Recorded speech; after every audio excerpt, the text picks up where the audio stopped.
Everyone, welcome back to my channel. तो आज के हम करंट अफेयर्स कहते हैं, ये एक्चुअली कल के और आज के मिक्स हैं, क्योंकि of course there is one thing that we can get is कल इतने ज़्यादा करंट अफेयर्स नहीं आते। So getting on to that, देखो सबसे पहला है इंडोनेशिया जो है उसने बैन कर दिया imports of groundnut from India. ठीक है, अभी ग्राउंड नट क्या है, ये है राइट। अब ग्राउंड नट क्या है, देखो इनमें क्यों इन्होंने बैन किया, क्योंकि एफ्लाटॉक्सिन्स जो है वी हैव देम। ठीक है, एफ्लॉक्सिन्स। अब ये जो है ये क्या है, ये आपको देखना है। ये जो है ये फंगस के थ्रू होता है, और यू कैन ऑल्सो से कि जो हमारे मोल्ड्स होते हैं उनकी वजह से जो है ये आपको मिलता है मोस्टली। ठीक है, so this is like the first thing that you can always get out here कि ठीक है ये इनकी वजह से आएगा। अब ये जो है फंगस जैसे कौन सी, एस्परगिलिस। ठीक है, इसमें B1 B2 G1 G2 होगा। एक M1 आ जाता है जो मिल्क में आ जाता है, और B1 जो है वो लिवर कैंसर जो है उसके लिए बहुत ज़्यादा रिस्पॉन्सिबल है। ठीक है, getting on to that, groundnut जो है बेसिकली जो इसका ओरिजिन है वो साउथ अमेरिका में आएगा, जैसे हम ब्राज़ील देख सकते हैं, पैराग्वे देख सकते हैं, like that right. After that we have कि ग्राउंड नट्स जो हैं they are tropical and also सब tropical crops right, and rain fed conditions में होते हैं। ज़्यादा इनको धूप धाप की ज़रूरत नहीं है। 20 to 30 डिग्री सेल्सियस जो है मैक्सिमम, मतलब ये जो है this is actually a good temperature for ground nuts. Gujarat जो है वो हम लोगों का लार्जेस्ट प्रोड्यूसर है in India for ground nuts. Next second जो हम लोगों का इशू था वो सेक्युलरिज्म के ऊपर था। अब सेक्युलरिज्म तुम्हें पता ही है, अगर तुमने प्रियम्बल चैप्टर पढ़ा है या अगर तुमने अच्छे से पॉलिटी पढ़ी है, you might know that secularism जो है that is the basic feature of the constitution. अब सेक्युलरिज्म जो है वो 14 में आता है, कहाँ पे, क्योंकि equality and nobody should be, जैसे यहाँ पे 15-16 should be discriminated on the grounds of race, religion, caste, place. ठीक है, तो रिलीजन की बात आ गई, ये सारी चीज़ें हैं। 25-26 तो रिलीजन की बात करें, 27, 28, 29, 30 ऑल, मतलब लिंग्विस्टिक, कल्चरल, ये सारी चीज़ें हैं इसके बारे में। तो ये सारे इशूज़ डील करते हैं। 51A जो कहता है कि भाई हारमनी हमें मेंटेन करके रखनी है, ये तुम्हें पता होगा, फंडामेंटल ड्यूटीज़ हैं, उसमें हम लोग कहते हैं कि हारमनी हमें मेंटेन करके रखनी है। ठीक है, हमें मतलब कॉमन फ्रेटर्निटी जो है, हम कहते हैं ब्रदरहुड जो है वो मेंटेन करके रखना है। रिलीजन की लाइन पे हमें किसी से झगड़ा नहीं करना है। सो इसलिए दिस इज़ वन थिंग। अब ये क्यों आया, क्योंकि ना एक बानू मुस्ताक करके एक है, ठीक है, एंड इन्होंने क्या किया है, इनको एक प्राइज़ मिला है क्योंकि इन्होंने कन्नड़ा जो है उसमें एक चीज़ लिखी है। तो इनको बोला गया कि आप क्या करें, मतलब आपको दशहरा पे जो है इनॉग्रेशन करने का मौका दिया जाएगा, एज मतलब जैसे देते ही हैं चीफ गेस्ट को। तो एक बंदे ने पिटिशन फाइल कर दी कि भाई ये तो मुस्लिम है, ये कैसे एक हिंदू फेस्टिवल के लिए आ सकते हैं, ये सारी चीज़ें। बट कोर्ट ने कहा कि भाई अगर स्टेट कोई एक चीज़ ऑर्गेनाइज कर रही है तो it is going to be secular. वो कोई हिंदू फेस्टिवल या कोई बेसिकली मुस्लिम फेस्टिवल ऐसा कुछ नहीं है, वो स्टेट की तरफ से है, एंड स्टेट जो है वो न्यूट्रल है, वो किसी भी एक रिलीजन को सपोर्ट नहीं करती है। So that is secularism. Getting on to the next thing, EC क्या है जी, हमारा इलेक्शन कमीशन है जो डी रजिस्टर कर रहा है पार्टीज़ को। अब देखो दो चीज़ें हैं, एक रजिस्टर करना, एक रिकग्नाइज़ करना। ठीक है, रजिस्टर कर देते हैं, ठीक है, और रिकग्नाइज़ कब होती है वो मैं बताती हूँ। अब जो नेशनल पार्टी है बेसिकली, वो नेशनल पार्टी कैसे बनती है, या तो उसको 6% जो है वो लोकसभा और राज्यसभा में, लोकसभा या लेजिस्लेटिव असेंबली में सीट लानी पड़ेंगी, या उसको 4 सीट्स लानी पड़ेंगी। ठीक है, किसी भी दोनों में से किसी भी जगह पे स्टेट पार्टी होनी चाहिए, वो 4 स्टेट्स में। 2% इसको लेजिस्लेचर जो लोकसभा है वहाँ पे इसको क्या चाहिए, सीट्स चाहिए, और 3 डिफरेंट स्टेट से इसको सीट्स चाहिए। ठीक है, तो ये एक बेसिक चीज़ है। अब तुम मुझे बताना कि स्टेट पार्टी डिक्लेयर करने के लिए क्या सारी चीज़ें हैं। ठीक है, this is something that we have.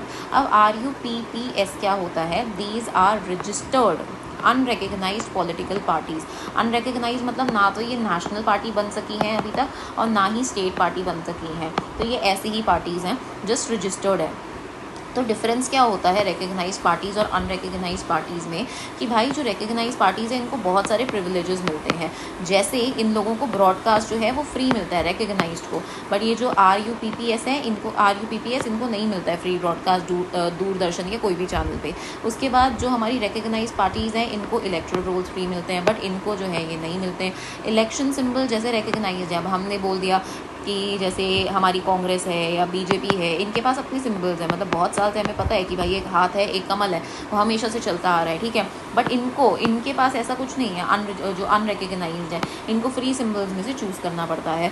उसके बाद जैसे ये जो हमारी रिकग्नाइज पार्टीज़, अब तुमने देखा होगा अगर तुम दिल्ली में रहते हो या कहीं पे भी, किसी भी पार्टी का ना एक पार्टी ऑफिस होता है, जैसे BJP का काफ़ी अच्छा सा पार्टी ऑफिस है, ठीक है, कांग्रेस का भी है।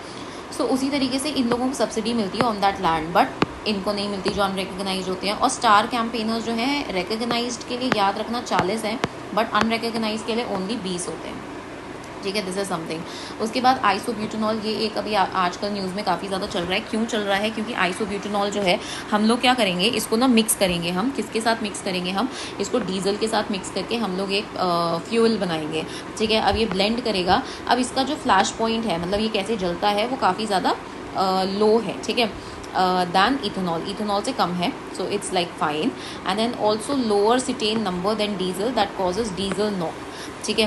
सो यहाँ पे अगर हम देखते हैं तो एक चीज़ है, जब भी हम बात करते हैं, एक सीटेन नंबर है, ठीक है, ये जो है ये डीजल से कम है बेसिकली, जिसकी वजह से डीजल नॉक हो जाता है, मतलब इंजन जो है ना थोड़ा कभी कभी उसमें प्रॉब्लम आ जाती है। So this is something that we have, ठीक है। अब नेक्स्ट चीज़ अगर हम देखते हैं एविएशन फ्यूल के बारे में, ठीक। एविएशन फ्यूल को ना हम SAF कहते हैं, और ये जो SAF है ना हमारा, इसकी क्या चीज़ है कि ये जो SAF है basically that is like one thing. SAF जो है हम लोगों का, ये एविएशन मतलब, या आप इन्हें एयरप्लेन्स में डाल सकते हैं, एंड ये एयरप्लेन्स में डाल सकते हैं, और ये नॉर्मल कन्वेंशनल फ्यूल जैसा ही होता है, बस ये राइस स्टॉक, शुगर केन, इन सारी चीज़ों से बनता है। सो ये बायो स्टॉक से बनता है। अभी इंडिया का क्या टारगेट है? 2027 तक 1% ब्लेंड करेंगे, 2028 तक 2%, और 2030 तक हम 5% करेंगे। कॉर्सिया की अगर आप बात करते हो तो ये CO2 के एमिशन से रिलेटेड है, carbon offsetting and reduction scheme for international aviation, ठीक है। अब नेक्स्ट चीज़ देखते हैं, uses biofuel that leaves much less carbon footprint. तो that is how we are using this SAF fuel. अब आते हैं ट्रिब्यूनल्स पे। एक क्वेश्चन भी आया था ट्रिब्यूनल पे, अगर तुम्हें, I think it was on cooperatives not tribunals, right. So it is 323A and 323B। यहाँ पे आप अपने नेशनल और स्टेट जो है उसके एडमिनिस्ट्रेटिव पर्पसेस के लिए बना सकते हो।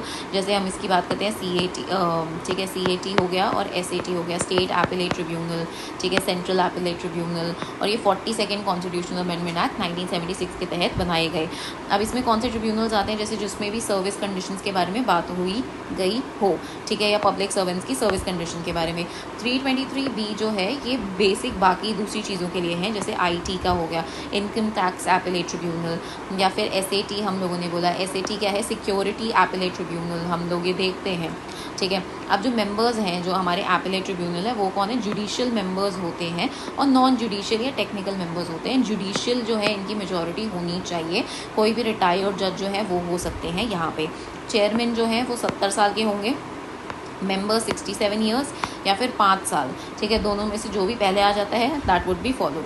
QCO देखो, QCO क्या होता है? These are quality control orders. What are quality control orders? ये बेसिकली क्वालिटी देखते हैं, और क्वालिटी कौन देखता है? एक ऑर्गेनाइजेशन जिसका नाम है BIS, bureau of Indian standard, 2016 के। अब ये लीगल ऑर्डर्स हैं, ठीक है, किसी भी एक चीज़ की क्वालिटी के लिए लीगल ऑर्डर्स हैं। तो एक और चीज़ आती है मेजर्स लिस्ट। मेजर लिस्ट क्या है? जो कंट्री रिस्पॉन्सिबल है for transporting illicit drugs into the USA। अब मैंने पिछला जो लेक्चर था करंट अफेयर्स का, उसमें बताया था कि एक illicit man made drug, synthetic drug जो है वो US में बैन है, और अगर आप उसको भेज रहे हो तो आपकी मतलब उन लोगों को बैन कर दिया जा रहा था, ठीक है, उनका जो बेसिकली जो भी उनका पासपोर्ट वीज़ा था वो रद्द कर दिया जा रहा था। So it was something like that, ठीक है। अब इन्होंने बोला तो मुझे बताना कि उस ड्रग का नाम क्या था, ठीक है, just tell me what was the name of that drug in the chat box, right. And I think yes, these were all the things that we had to do here, और यही जो है हम लोगों की सारी चीज़ें थी।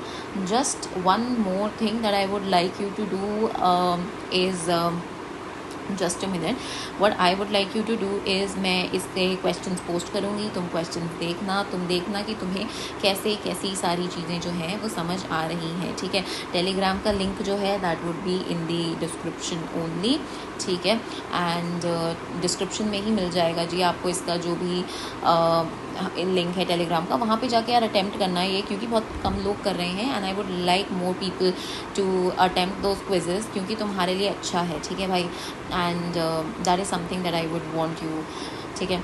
अब यहाँ पे एक और चीज़ मैं तुम्हें बताऊँगी जिसमें ना मुझे थोड़ा डाउट है, इज़ नो, यहाँ पे ना इथेनॉल जो है इसका फ्लैश पॉइंट इज़ लो, ठीक है।